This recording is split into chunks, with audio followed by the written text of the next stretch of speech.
Teman-teman, pernah nggak sih pas lagi lihat bintang-bintang di langit malam, tiba-tiba kepikiran, gimana ya semua ini bisa ada? Atau kita di sini tuh sengaja diciptakan atau cuma kebetulan aja? Nah, hari ini kita bakal berpetualang bareng buat cari tahu jawaban dari salah satu pertanyaan terbesar di dunia. Di petualangan kita kali ini, kita akan kenalan sama dua ide besar. Yang satu datang dari seorang ilmuwan hebat bernama Charles Darwin, dengan teori evolusinya yang terkenal itu. Terus kita juga bakal intip petunjuk-petunjuk dari kitab suci Al-Quran. Keduanya punya cara pandang yang beda banget, tapi sama-sama coba menjawab misteri asal-usul kita. Oke, ini dia peta pertualangan kita. Pertama, kita lihat dulu gimana Al-Quran cerita tentang alam semesta yang punya tujuan. Habis itu, kita bakal naik kapal bareng Darwin buat ngertiin idenya yang keren banget. Terus, kita coba pecahin teka-teki dari teorinya, cari titik temu, dan di akhir, kita bakal cari jawaban, apa sih yang bikin kita, manusia, jadi spesial? Siap? Yuk, kita buka bab pertama dari cerita kita. Kita mulai dari pandangan Al-Quran tentang alam semesta yang ternyata punya tujuan. Al-Quran itu ngasih pesan yang jelas banget, teman-teman. Coba dilihat sekeliling kita. Bintang di langit, bumi tempat kita main, semua ini diciptakan bukan tanpa alasan, bukan karena iseng, apalagi kebetulan. Ada tujuan besar di balik semuanya.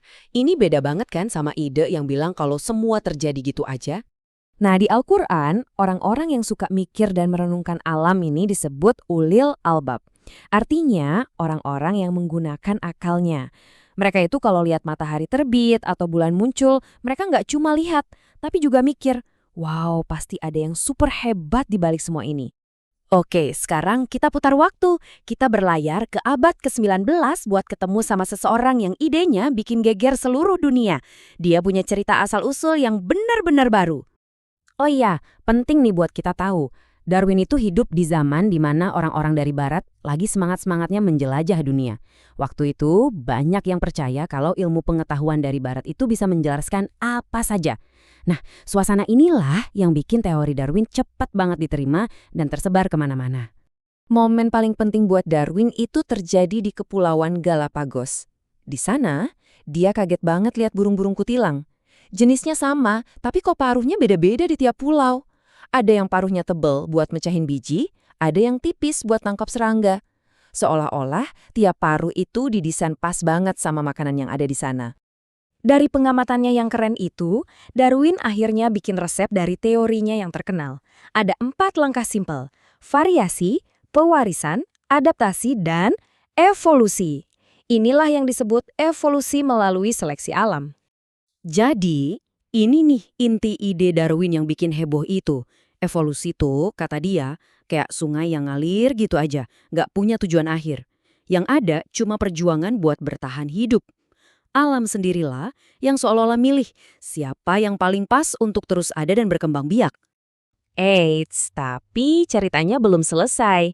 Teori Darwin sendiri ternyata punya teka-teki yang seru banget buat dipecahin. Ada hal-hal yang kayaknya aneh kalau tujuannya cuma buat bertahan hidup. Coba deh lihat ekor burung merak jantan ini.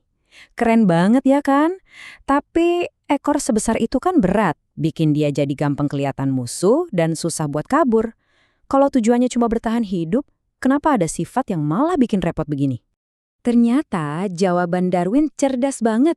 Dia bilang ada mekanisme kedua, namanya seleksi seksual. Jadi beberapa sifat itu bukan buat bertahan hidup, tapi buat cari jodoh. Ekor merak yang cantik itu fungsinya bukan buat lawan musuh, tapi buat pamer ke merak betina biar mau jadi pasangannya. Ini bukti kalau ilmu pengetahuan itu sendiri juga berevolusi loh. Para ilmuwan sampai sekarang masih mikirin teka-teki lain. Misalnya kenapa ya semut mau berkorban buat kawan-kawannya? Atau kenapa manusia bisa bekerja sama dalam kelompok yang besar banget? Nah, hal-hal rumit kayak gini nggak bisa dijelasin cuma dengan bertahan hidup atau cari pasangan aja. Nah, sekarang pertanyaannya, apakah dua pandangan ini, satu tentang tujuan dari Tuhan dan satu lagi tentang proses alam, harus selalu berantem? Coba kita lihat, di mana ya mereka bisa ngobrol baik-baik. Yang menarik, kalau dari pandangan Al-Quran, ide bahwa makhluk hidup bisa berubah sedikit demi sedikit untuk menyesuaikan diri, kayak paruh burung kutilang tadi, sebenarnya bukan masalah besar. Perbedaan paling dasarnya ada di pertanyaan-pertanyaan besar ini. Apakah awal mula kehidupan itu cuma kebetulan atau memang disengaja? Apakah ada tujuan di balik semua ini? Dan yang paling penting, apakah manusia itu cuma hewan yang lebih pintar, atau kita ini sesuatu yang beda dan unik? Nah, pertanyaan terakhir tadi membawa kita ke bab penutup petualangan ini. Bab tentang kita, manusia. Apa sih yang bikin kita jadi beda banget? Di sini kita kenalan sama pemikiran Kenan Malik. Dia bilang, budaya kita kayak bahasa, seni, atau kepercayaan itu bukan cuma hiasan aja. Budaya itu bagian dari diri kita, udah nyatu dan gak bisa dipisahin. Nah, ini menantang ide yang bilang kalau semua kelakuan kita itu cuma sisa-sisa insting dari zaman purba. Gara-gara budaya, kita jadi punya alasan-alasan baru untuk melakukan sesuatu yang nggak ada hubungannya lagi sama gen atau sekedar bertahan hidup. Jadi, petualangan kita sampai di sini dengan satu pertanyaan besar buat kamu pikirin. Debat ini tuh bukan soal milih tim mana yang menang, tapi ini adalah ajakan buat kita semua untuk terus penasaran dan berpikir. Kalau kita nih lebih dari sekumpulan gen yang berjuang untuk hidup, lalu apa dong artinya menjadi seorang manusia?